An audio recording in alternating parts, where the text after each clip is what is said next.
Hi welcome to YoYo TV. Global star Ram Charan నటించిన latest movie game changer. South star director Shankar direction లో political action thriller మూవీగా ఈ game changer తెరకెక్కింది. Game changer సినిమాలో heroine గా కియారా అద్వానీ నటించింది. రెండవసారి రామ్ చరణ్ తో జత కట్టింది. శ్రీమతి అనిత సమర్పణలో Sri Venkateswara creations, Zee studios, Dil Raju production banners పై దిల్ రాజు సమర్పణలో శిరీష్ నిర్మాతగా వ్యవహరించిన గేమ్ చేంజర్ సినిమాను ఎక్కడా కాంప్రమైజ్ అవ్వకుండా భారీ బడ్జెట్ తో తెరకెక్కించారు. ఇప్పటికే రిలీజ్ అయిన గేమ్ చేంజర్ ట్రైలర్ కూడా మంచి రెస్పాన్సే దక్కించుకుంది. మరి ఈ నేపథ్యంలో గేమ్ చేంజర్ మూవీ ప్రేక్షకుల ముందుకు వచ్చేసింది. మరి ఈ సినిమా ఎలా ఉంది? అనుకున్న రేంజ్ లో ఫస్ట్ డే కలెక్షన్స్ వచ్చాయా? మరి గేమ్ చేంజర్ హిట్టా కాదా అనేది యోయో రివ్యూలో తెలుసుకుందా. గేమ్ చేంజర్ మూవీ స్టోరీ విషయానికి వద్దాం. అప్పన్న ఓ రాజకీయ పార్టీని పెడతాడు. అది ప్రజలకు చాలా దగ్గర అవుతుంది. ఆ టైంలో సీటు కోసం అప్పన్నను చంపేయాలని చంపేస్తారు. ఆ తర్వాత ఆయన భార్య అయిన అంజలి చరణ్ను తీసుకుని పారిపోతుంది. అయితే ఫ్లాష్ బ్యాక్ లో అప్పన్నను చంపింది ఎవరు? ప్రెసెంట్ స్టోరీలో ఐపీఎస్ గా ఉన్న రామ్ నందన్ ఐఏఎస్ అవతారం ఎందుకు ఎత్తాడు? అసలు రామ్ తండ్రి అప్పన్నను చంపిన వాళ్ళు ఎవరో కనిపెడతాడా? రామ్ నందన్ రివెంజ్ ఎలా తీర్చుకున్నాడు అనేవి తెలియాలి అంటే థియేటర్స్ కు వెళ్లి సినిమా చూడాల్సిందే. ఇక గేమ్ చేంజర్ సినిమా విశ్లేషణ విషయానికి వద్దాం. ఈ సినిమా ఫస్ట్ హాఫ్ లో ఒక 20 నిమిషాలు కాలేజ్ రోజులను గుర్తు చేస్తాయి. స్టూడెంట్ గా చరణ్ కనిపిస్తాడు. అక్కడే కియారా చరణ్ మధ్య లవ్, అదే సీక్వెన్స్ లో వచ్చే సునీల్ కామెడీ అద్దిరిపోతుంది.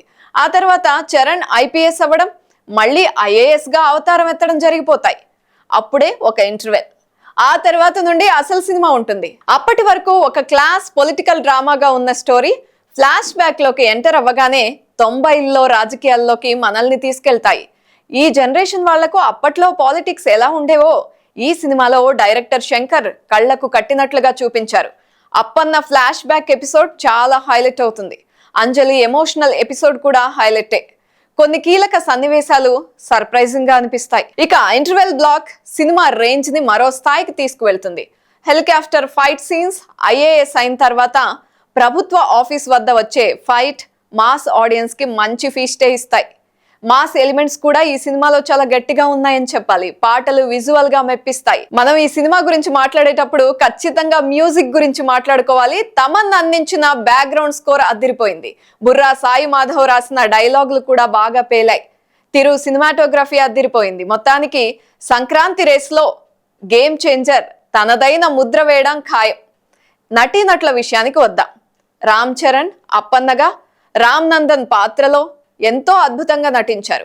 అప్పన్నలో పంచకట్టుతో పాటు ఎమోషన్ ను అద్భుతంగా పండించారని చెప్పాలి. రామ్ నందన్ గా ఒక సూపర్ ఐఏఎస్ గా చాలా క్లాస్ గా కనిపిస్తూనే ఫైట్స్ తో అద్దరగొట్టేశారు.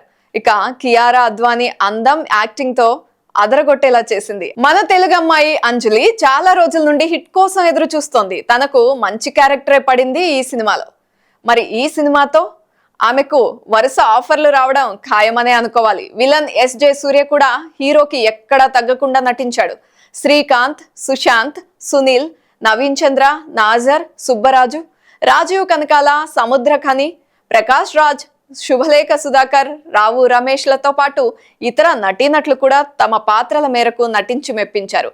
గేమ్ చేంజర్ సినిమాకి డైరెక్టర్ శంకర్ మార్క్, భారీ యాక్షన్ సీన్లు, సెంటిమెంట్ తో కూడిన కథనం, రామ్ చరణ్, అంజలి, ఎస్జే సూర్యల యాక్టింగ్ ప్లస్ పాయింట్స్ అయితే కొన్ని సీన్స్ అక్కడక్కడ లాగ్ అవ్వడం కాస్త మైనస్.